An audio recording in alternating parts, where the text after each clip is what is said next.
অনিসুল হক ও Salman F রহমানের গাড়ি বহরে জনতার ডিম নিক্ষেপ। সাবেক আইনমন্ত্রী অনিসুল হক ও শেখ হাসিনা সরকারের বেসরকারি শিল্প ও বিনিয়োগ বিষয়ক উপদেষ্টা সালমান এফ রহমানকে ডিম ছুঁড়ে মারা হয়েছে। বুধবার চিফ মেট্রোপলিটন ম্যাজিস্ট্রেট কোর্ট এলাকায় তাদের ডিম ছুঁড়ে মারা হয়। এর আগে দেখা যায় সিএমএম কোর্ট এলাকায় অপেক্ষা করছিলেন শতাধিক আইনজীবী। সে সময় তাদের হাতে বেশিরভাগ হাতের মুঠোয় দেখা যায় ব্রয়লার মুরগির বাদামি রঙের ডিম।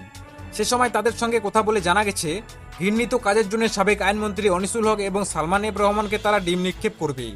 মঙ্গলবার রাতে গ্রেপ্তার হওয়ার পর থেকে অনিসুল হক ও সালমান এফ রহমানকে ডিবি হেফাজতে নেওয়া হয়। রাজধানীর নিউ মার্কেট থানায় দায়ের হওয়া একটি মামলায় তাদের গ্রেপ্তার দেখানো হয়েছে। গত 15 আগস্ট শেখ হাসিনা সরকারের পতনের পর আওয়ামী লীগের শীর্ষ নেতা মন্ত্রীর গা ঢাকা দেন। এছাড়া ঢাকা শাহজালাল বিমানবন্দরে সাবেক পররাষ্ট্রমন্ত্রী ডক্টর হাসান মাহমুদ ও আইসিটি প্রতিমন্ত্রী জুনাইদ আহমেদ পলককে আটক দেওয়া হয়।